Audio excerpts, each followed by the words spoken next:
Habang ang karamihan ay nagsisimula pa lamang sa kanilang araw, dito sa bukid matagal nang gising ang kalikasan. Ang bawat patak ng hamog, bawat huni ng ibon, at bawat sinag ng araw ay hudyat ng panibagong araw ng trabaho. Ngayon sasamahan niyo kami sa isang simpleng gawain, ang pagtatabas ng damo.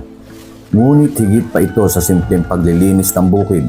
Ito ay kwento ng kalikasan, siyensya at simpleng pamumuhay. Sa unang tingin, damo lamang ang ating nakikita. Ngunit sa ilalim nito ay may isang mundong puno ng buhay. Dito naninirahan ng iba't ibang insekto, gagamba, palaka at napakaraming microorganism. Lahat sila ay bahagi ng isang maliit ngunit mahalagang ekosistema. Kapag masyadong makapal ang damo, nakikipag-agawan ito sa ating pananim, sa tubig, sa sustansya, at maging sa sikat ng araw. Tinatawag ito ng mga siyentipiko na competition of resources. Kapag mas maraming damo, mas kaunting sustansya ang napupunta sa ating mga tanim. Sa ilalim ng lupa, patuloy ring sumisipsip ng tubig at mineral ang ugat ng damo. Kung pababayaan, maaari itong pabagali ng paglaki ng mga pananim. Ngunit hindi ibig sabihin na walang silbi ang damo. Kapag iniwan natin ang pinutol na damo sa lupa, unti-unti itong nabubulok at nagiging natural na pataba. Tinatawag itong mulch. Habang nabubulok ito, tumutulong ang earthworms, fungi at bakterya upang ibalik ang sustansya sa lupa.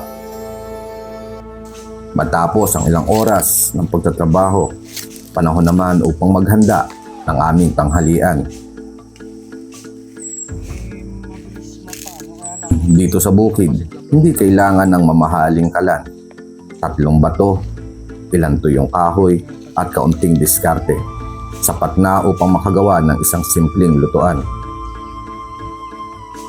May dahilan kung bakit 3 bato ang ginagamit. Ang paggitan ng mga bato ay nagsisilbing daanan ng hangin. Ang oxygen mula sa hangin ang nagpapalakas ng apoy. Habang umiinit ang hangin, ito ay umaakyat at umihigop ng panibagong hangin mula sa ibaba.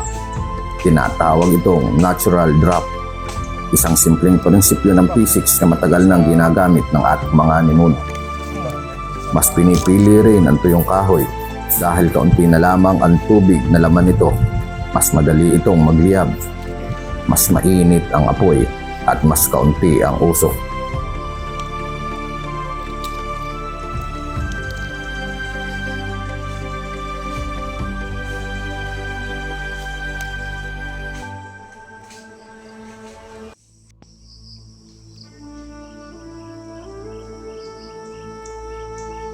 Pagkatapos ng mahabang oras ng pagtatrabaho, mas sumasarap ang bawat subo.